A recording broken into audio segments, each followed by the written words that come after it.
morning.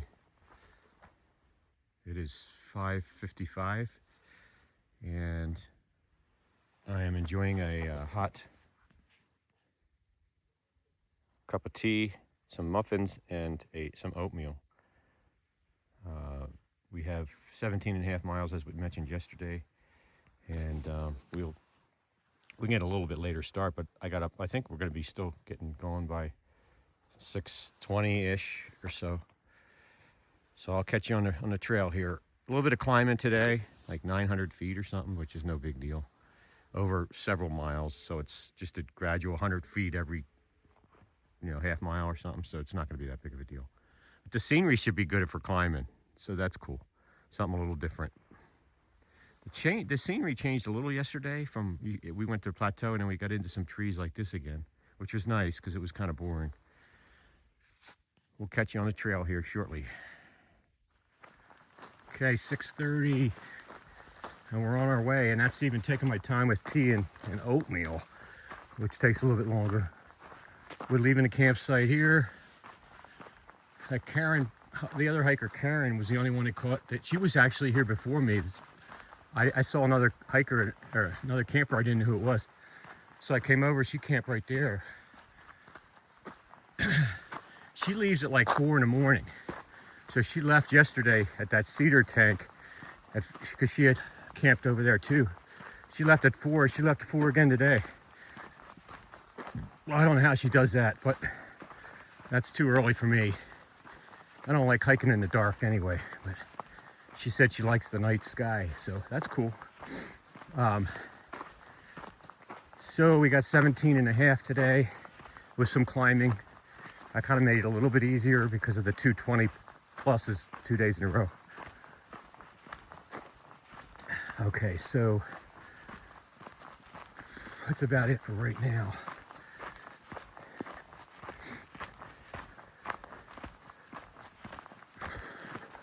$6:30 and 17 miles and a half. Probably be in it, but gosh, 2:33 or something.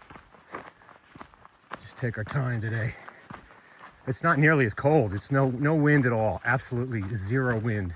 Chance of rain later or snow, I guess, later. So I put my rain gear on top of the pack. So snow would be the only thing we haven't hit yet as far as challenges. And I'm sure the way the 2026 hikers have gotten, the extreme temperatures, we're probably going to get snow. That's the only thing we haven't done yet. But I did put my rain gear on top of my pack in case I got to run to it later today. Whew.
Nice to see some tall pines again. Never thought I'd say that after it's like 6 straight days of hiking and nothing but the tall pines. This is kind of nice because it's a combination of open and tall pines.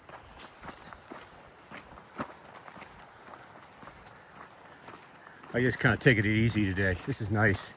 No rushing. I mean, when I get to that 17-mile mark, I might look and say, hey, should I go a little bit further? We'll see what time it is and everything. I like to camp by water, as you've already known. I've said it a ton of times, but we'll see if there's another spot a few more miles north to cut tomorrow's down to lower amount of miles. But I'm not worried about tomorrow's like really flat. Although there is a tower that I don't know if the Grand Canyon Tower that you go up and you can look at the canyon from there. I don't know if that's before Tusayan or after. If it's before, that's going to take a little time to do that because that's pretty cool. It's like a tall tower you can climb and get a nice view of the canyon. But again, I'm not sure if that's before or after Tusayan. I have a feeling it might be after, so that would be the next day. So we'll see.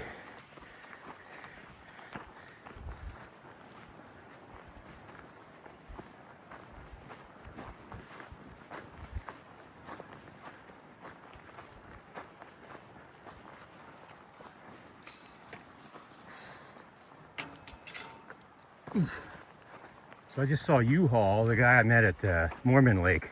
He was coming south. He's been section hiking to get the whole thing done. He's only got from the rim to Flagstaff left, and then the north rim he's going to wait till it's open and then go. He's got a minivan he lives in. I think I might have mentioned before. He just hikes and drives a minivan and puts his van, parks his van at different places and then hikes and then gets rides back to his van. Interesting guy, 72. He's done the PCT in sections. Broke his leg out there. Had to get hunters were there with him and nearby, and took 7 hours to get him out of there. But sounds like a crazy story. And somewhere in Washington or something. But he had hunters that stayed with him the whole time. That was kind of cool. He got lucky there. He's from California. He house sits. I don't know if I mentioned that before, but he's like homeless. Lives in his van and then just house sits for people in California.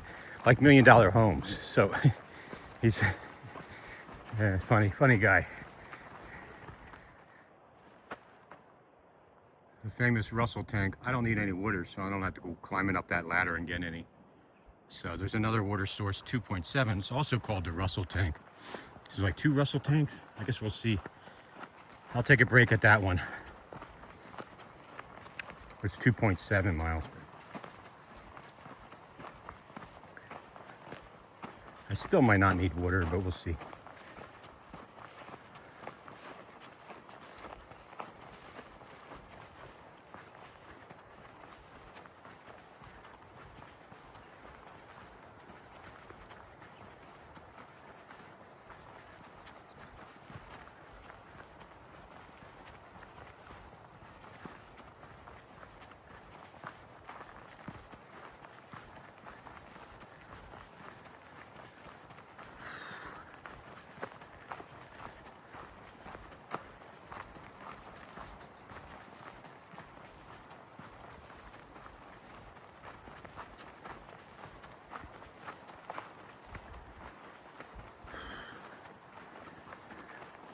Two Russell tanks. I knew I wasn't there yet. So that's the one we're shooting for the break. So.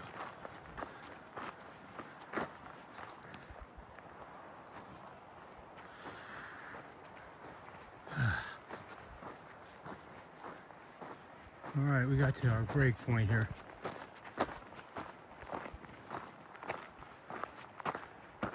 I don't know if I'm even going to go down there because I don't need water. Let's see what it looks like.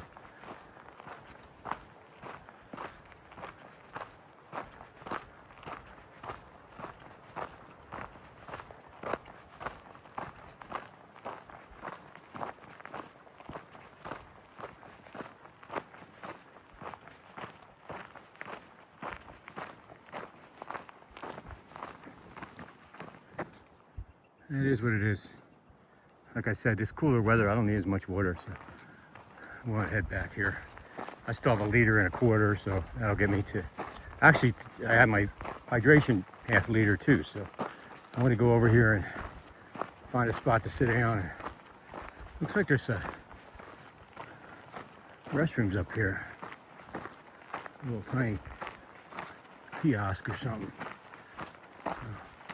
I don't know if there's a place to sit up there, but that's where I'll probably take a break.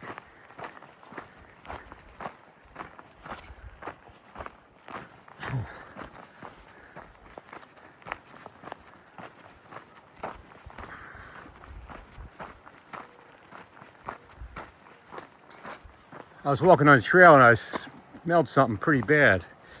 I was wondering what the heck it was. I thought maybe a bear was nearby or something, but carcass of a elk. I don't know if a mountain lion got him or what. I smelled it. I was like, what the heck is that? I got worried maybe a bear was nearby or something.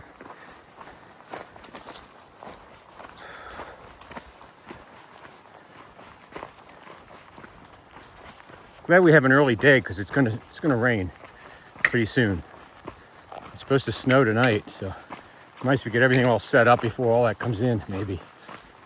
It turned out maybe that this is a blessing on a shorter day today.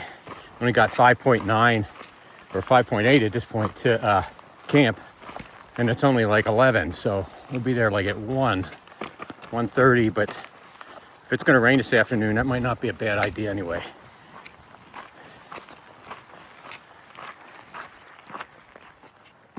So we're doing a little bit of climbing here. Figured I'd show it to you. Like the old days. Nothing crazy.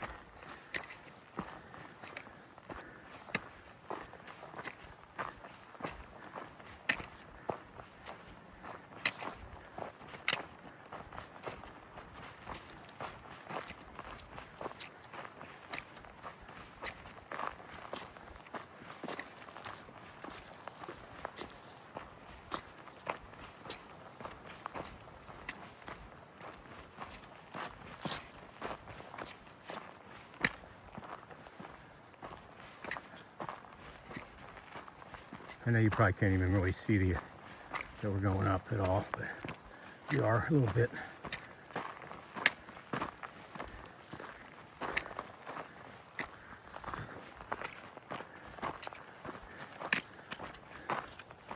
The tall pines again. We're getting close to 7,500 feet.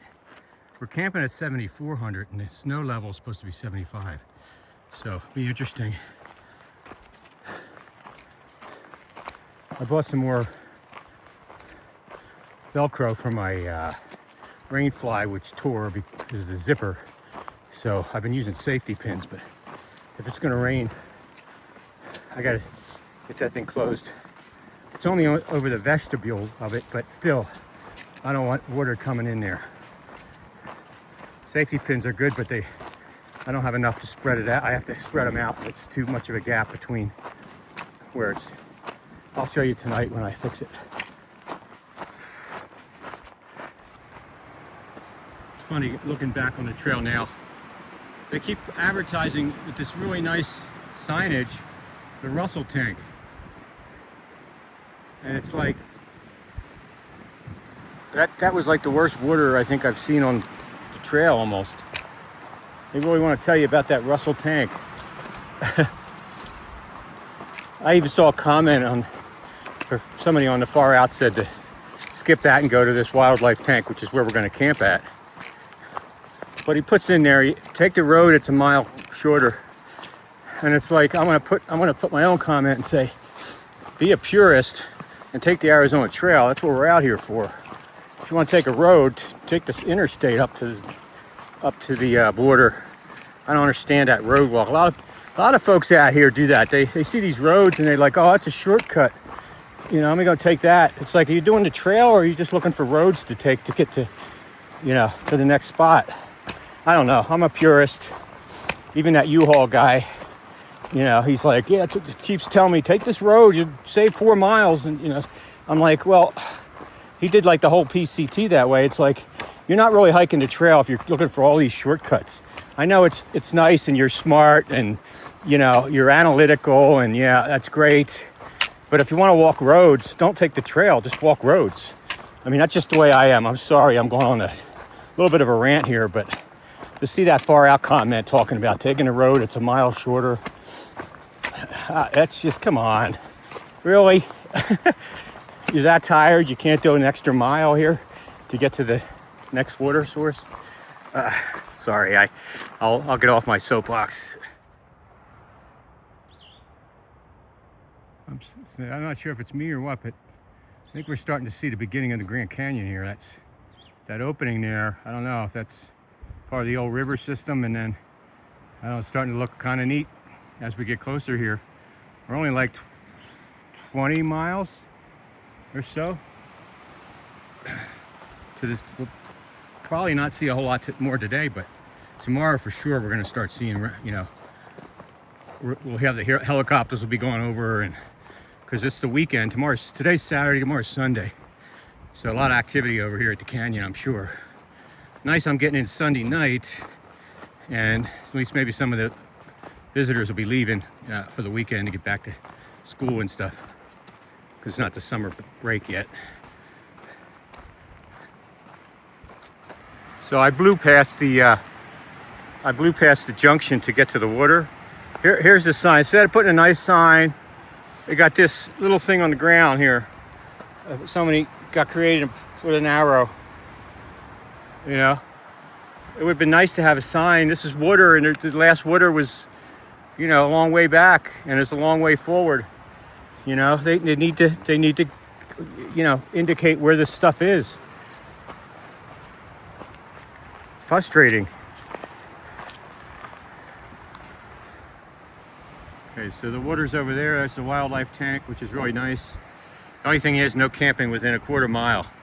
So I got to dry camp again here. So I got to carry these two down the hill, find the first spot I could find. It's a shame because there's a lot of flat spots here. Anyway, this will be heavy, but it is what it is. I'm just going to carry them by hand because I'm only going down the hill and finding the first spot I can find. When we get back to the trail. It's going to get rain in here quickly, so I got to get going. All right, we got an interesting challenge here. 40-mile-an-hour winds. Definitely going to rain or snow or something.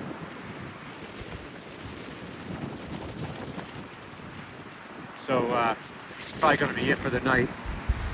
I might film a little bit in the tent real quick, but when I got dinner. But it looks like dinner's going to have to be. I mean, the sun's still kind of coming out, but it's too cold out here to try to cook and stuff. I'm probably just going to do it underneath the vestibule there.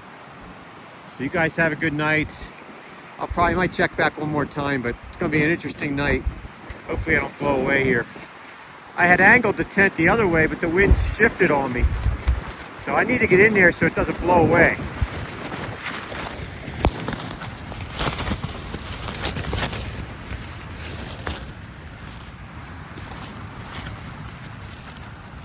It's going to be an interesting night.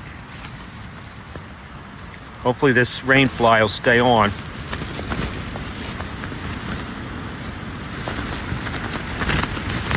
It'll be interesting to try to light my fuel canister. That's never going to stay on. I'll try though. So we ended up doing